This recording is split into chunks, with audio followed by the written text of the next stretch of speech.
ایک ایسی تختی جس میں اس کائنات کے تمام راز لکھے ہوئے ہیں۔ کون کب مرے گا، کس کو کتنا رزق دیا جائے گا، اور کس کی زندگی میں کون کون سے حالات درپیش ہوں گے، کس کو کس طرح کی موت آئے گی، اور کون کس حال میں مرے گا، اور کس کا حشر کیسا ہوگا۔ الغرض تمام زمین و آسمان اور اس پر اسرار دنیا و کائنات کے تمام راز اس تختی پر تحریر ہیں۔ پیارے دوستو، کیا آپ جانتے ہیں کہ لوح محفوظ کیا ہے اور یہ کہاں پر ہے؟ اللہ تبارک و تعالیٰ نے لوح محفوظ کو کس طرح پیدا کیا، اس کی شکل و صورت کیسی ہے، اور اس کو کس چیز سے بنایا گیا، اور لوح محفوظ کے اندر اس کائنات کے کون کون سے راز تحریر کیے ہوئے ہیں۔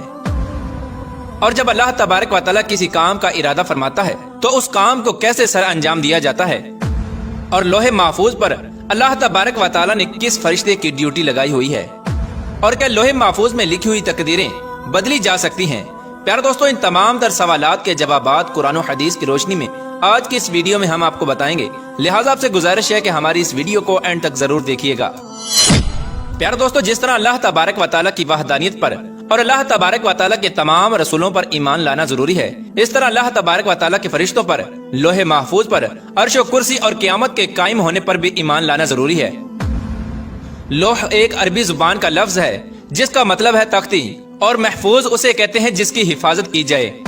پیارے دوستو، روایات میں آتا ہے کہ اللہ تبارک و تعالیٰ نے زمین و آسمان کو تخلیق کرنے سے 50,000 سال پہلے لوح محفوظ کو تخلیق فرمایا۔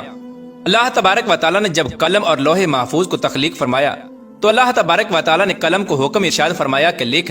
تو قلم نے اللہ تبارک و تعالیٰ کی بارگاہ میں عرض کیا، یا رب العالمین کیا لکھوں؟ تو اللہ تبارک و تعالیٰ نے ارشاد فرمایا کہ اس کائنات کی ابتدا سے لے کر انتہا تک تمام تر معمولات کو لکھ دے۔ تو قلم نے اللہ تبارک و تعالیٰ کے حکم کے مطابق لوح محفوظ پر تمام تر معمولات کو لکھ دیا۔ پیارے دوستو، لوح محفوظ وہ تختی ہے جس میں تمام انسانوں کی تقدیریں لکھی ہوئی ہیں۔ اس کائنات کی تخلیق سے لے کر اس کائنات کے فنا ہونے تک ہر چیز اس میں لکھی ہوئی ہے، لہٰذا آج تک جو کچھ اس کائنات میں ہوا ہے اور قیامت تک جو کچھ بھی ہوگا وہ تمام کا تمام اس لوح محفوظ میں لکھا ہوا ہے۔ اور لوح محفوظ تمام مخلوقات کی پہنچ سے بالا تر ہے، کوئی بھی انسان یا شیطان اس تک نہیں پہنچ سکتا۔ جیسا کہ بخاری شریف کی حدیث ہے کہ حضور پاک صلی اللہ تعالی علیہ وآلہ وسلم نے ارشاد فرمایا کہ اللہ تبارک و تعالیٰ نے لوح محفوظ میں ہر چیز لکھ دی اور آسمان و زمین کو پیدا کیا۔ اور قرآن پاک کے بہت سارے مقامات میں بھی لوح محفوظ کا ذکر ملتا ہے، جیسا کہ اللہ تبارک و تعالیٰ سورہ بروج میں ارشاد فرماتا ہے، بلکہ یہ قرآن ہے جو لوح محفوظ میں لکھا ہوا ہے۔ قرآن پاک کی اس آیت کریمہ سے پتہ چلا کہ قرآن پاک بھی لوح محفوظ کی تختی پر لکھا ہوا ہے، اور ہمارے پاس جو قرآن پاک موجود ہے یہ وہی قرآن پاک ہے جو لوح محفوظ میں تحریر کیا ہوا ہے۔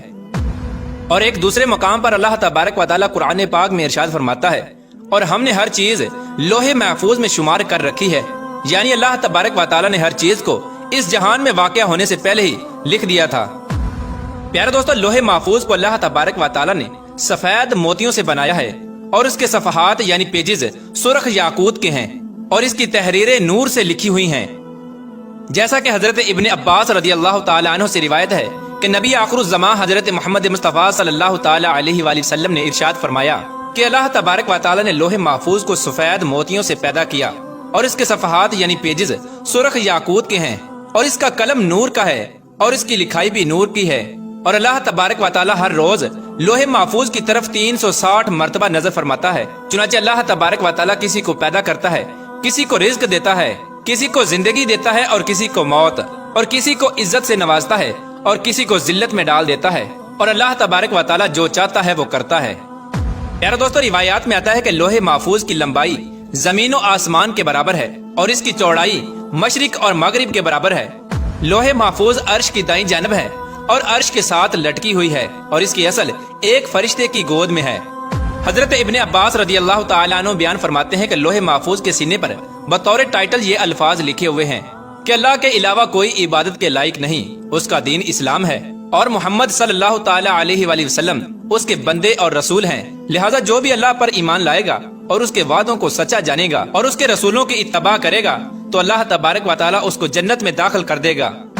پیارے دوستو، لوح محفوظ پر اللہ تبارک و تعالیٰ نے اپنے مقرر فرشتے حضرت اسرافیل علیہ السلام کی ڈیوٹی لگائی ہے، جیسا کہ حضرت ابو سنان رحمۃ اللہ تعالی علیہ فرماتے ہیں کہ اللہ تبارک و تعالیٰ کے سب سے زیادہ قریب لوح محفوظ ہے جو عرش کے ساتھ لٹکی ہوئی ہے،